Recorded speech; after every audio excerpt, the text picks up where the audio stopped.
So in the studio I have with me Marek Kamiński, the presenter of a series on the First World War, and this is on YouTube, and it seems to be quite popular. Now, Marek, can you give us a quick rundown of this project? Because it's not just a one-off, it's not just one little show that you're doing. Yeah, it's actually exactly. it's a long-term thing, right? So Yeah. can you give us a quick outline of what it is?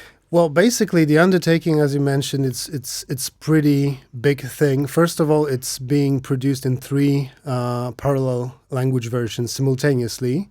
It's being produced in English, in German, because the company that basically produces it is based Sure. in Germany, and in Polish. And I'm the host of the Polish version, and it's major also because we're gonna be doing a coverage of the First World War in kind of a real time. So basically week by week, 100 years ago, exactly as it happened. So as you may guess, it's going to take 4 years to actually cover the entire war week by week. And did you actually know anything about the First World War before you started? I mean, like, let's say, because I noticed that the Polish version is called Historia Wojny Nieznanej, so the history of an unknown war, whereas Yeah. the English version or the German version is just simply called the First World War or the Great War. Yeah. So I mean, like, before you started the project, I mean, did you know anything about the First World War? Well, basically, I knew like major facts. Basically, I didn't study history, but I've passed history on my A levels. Sure. So basically, I had like basic knowledge about whereabouts, and we decided to call the Polish version Historia Wojny Nieznanej, which is the history of the unknown war, because we have a strong belief, and this is actually covered also by my personal experience from like high school, that the First World War is not entirely covered as much as the Second World War, even though people don't realize that it's actually only like a 20-year difference between those two. And the second one is covered like immensely, while the first one is mostly forgotten. Maybe there's not that much of archival material on the First World War, but that's the fact. And the English and German version are called the Great War and the Erste Weltkrieg, which means the Great War, because that's I guess that's the official name of the First World War. Sure. But of course, is it because because Poland didn't exist for 123 years under the partitions, that since Poland didn't play a role as a nation during the First World War, that it's not covered as much in Polish schools? And this is actually I wouldn't say, because actually the episode that we call the part of the war that we covered so far proves that we actually did play a part. Like, it's estimated that around 2 million Poles were actually fighting for the liberty of the Polish nation, for some kind of autonomy. And the funny thing is, I mean, it's not funny at all, but it's paradoxical that those Poles were fighting against each other, fighting for different countries that they were basically promised the same thing, some kind of autonomy. Exactly. I mean, you have the Russians, the Prussians, and the Austrians, and you had Poles in all of these armies, right? So, like Russians, Germans, Austro-Hungary, yeah. Exactly. So, do you think this project will actually raise awareness of the First World War and actually the terrors of the First World War, especially on Polish territories, to people in Poland? Well, I sincerely hope so. I mean, we are starting. Basically, we started the series with a goal in mind that every episode, every week, because it's a weekly show plus some specials. Sure. But basically, the goal was to find at least 3 or 4 crucial and interesting for the audience, like facts from that particular week. Sure. So basically, as you imagine, it happened 100 years ago. So we really need to dig in deeply to find those interesting facts. And I'm sure that also because of the narration that we're having in this program, we're trying to keep it as compelling as possible. I think it might raise awareness. I think it might genuinely interest. I personally take pride in the fact that my friend told me that his 12-year-old son is watching my show like week by week, and he's like really grasped by it. And you know how difficult it is to grasp the attention of the 12-year-old guy. Exactly. So I think it has a potential. I mean, we have to take a little bit more time to promote it, because right now it's just starting. But then again, we are only like 3 months in while the entire World War was like 4 years plus. Exactly. Right? And this is what I wanted to ask you, saying to make it compelling and make it interesting. And of course, fact digging is one thing, but what kind of thing can we see in the videos which you present? I mean, is it just you basically sitting in front of a camera, or what else can we see? Well, basically, so far it's been basically each one of us is playing a certain role. I mean, of course, we introduce ourselves as ourselves. Sure. But just because we play, we narrate the entire show in a kind of a set, we wear a kind of a costume.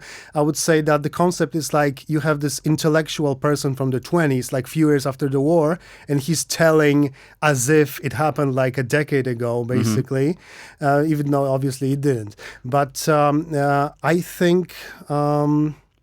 Because you're also using newsreel footage, right? Of course. I mean, this is the core of the entire show. Basically, we have a established relationship with British Pathé, which is basically I would say, the most large archive of film footage from the 20th century. Basically, they have 80,000 films of various length, of various content. And much of them is covering the First World War. There are also like other conflicts. There are like social matters depicted in those in this footage. And basically, we are honored to be able to use that footage to actually produce our own shows. And this is just like unparalleled experience to be able to go on that website and actually check out the footage. And you read about those people, and then you actually see them commanding the armies. And this is just fascinating from the point of a host of such show. I'm discovering so much. And tell me, because you're the presenter of the Polish version of the project, but who is actually behind this project? Because obviously to make so many different language versions of essentially the same thing, that's a pretty big undertaking, especially with the fact that it's going to be lasting for over 4 years. Yeah. Well, the entire idea of the show was created by the company I work for, Mediacraft. It's a German company that's based in Germany, but also they have their affiliated offices in Holland, Poland, Turkey. And basically, as you may imagine, there's a entire staff of people working on the show. Basically, the core person who writes the main scripts is Indy Nidell. It's the guy is basically, I mean, every time I meet him, it's a unbelievable experience. This guy knows so much. He actually has a dedicated show on YouTube about baseball history from like 19th century, where there was like no film footage, and he's covering with just like newspapers, like with collectible cards about baseball players, and he's amazing. And there's no such thing as I don't know anything about this subject. There's always something he can bring to the conversation, and that's why he was probably picked to be the main scriptwriter. Of course, it helps that the chief of our company is also interested in history vastly.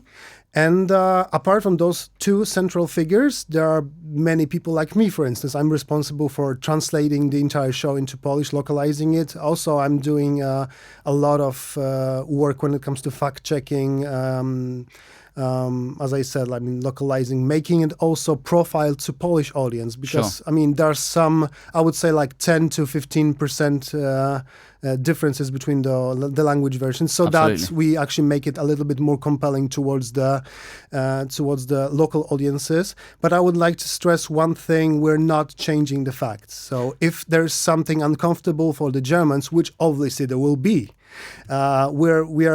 we are saying it just as go it ahead was. with it. Exactly, because this is our duty. I mean, this is something that we're actually trying to pay a lot of attention to. Like this, there's this kind of educational mission, because obviously our company. I mean, I don't mean to speak about like to perform an advertisement of the company, but basically, a lot of stuff we're doing is revolving around entertainment.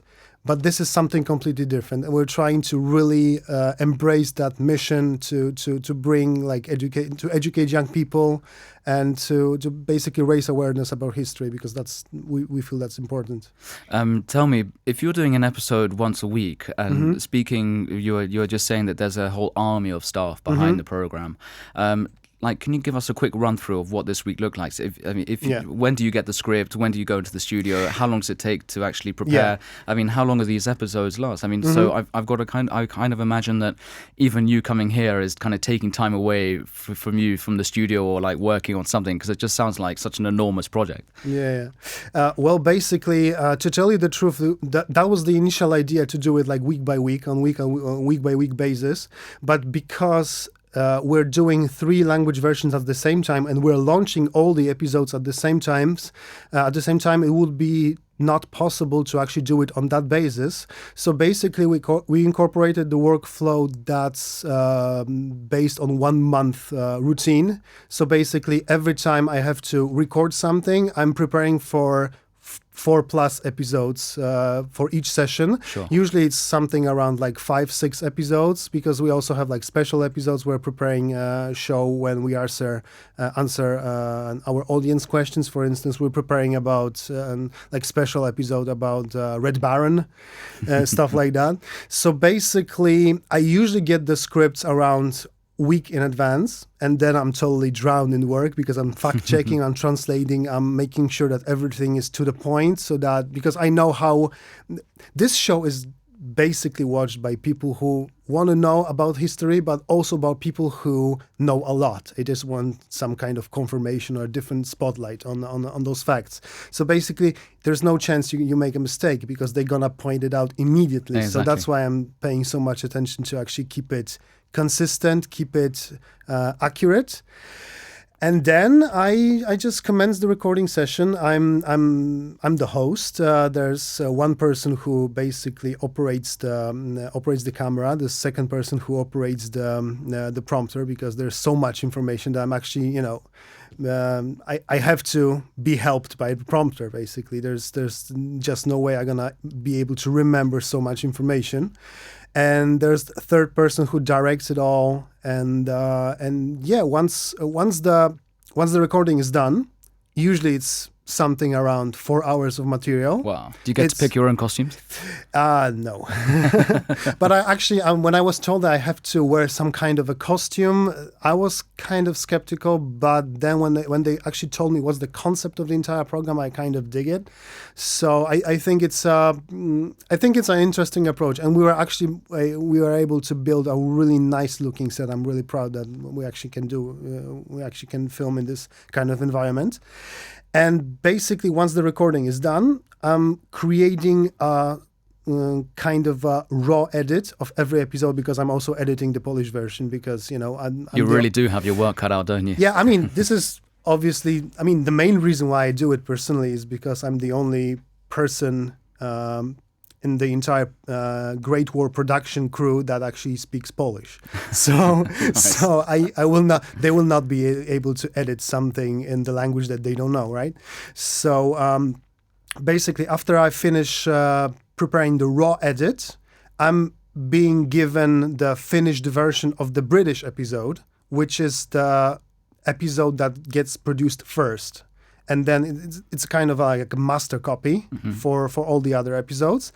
And then I basically synchronized, I make adjustments, I make sure that the show is consistent between the language versions, but also it's consistent as a separate entity. And it's a lot of time, believe me. Yeah, I can imagine. Marek Kamiński, many thanks for coming in the studio. Thank you so much for having me. And for those of you out there who want to check it out, just go to YouTube and type in Polish, of course, Historia Wojny Nieznanej, or you can type in The Great War Mediacraft, and that's with a K. And I'm sure you'll be able to come across it. And I've seen a few episodes, and they're pretty good fun to watch. So once again, Marek Kamiński, many thanks for coming in. Thank you, man. Cheers. It's a wrap.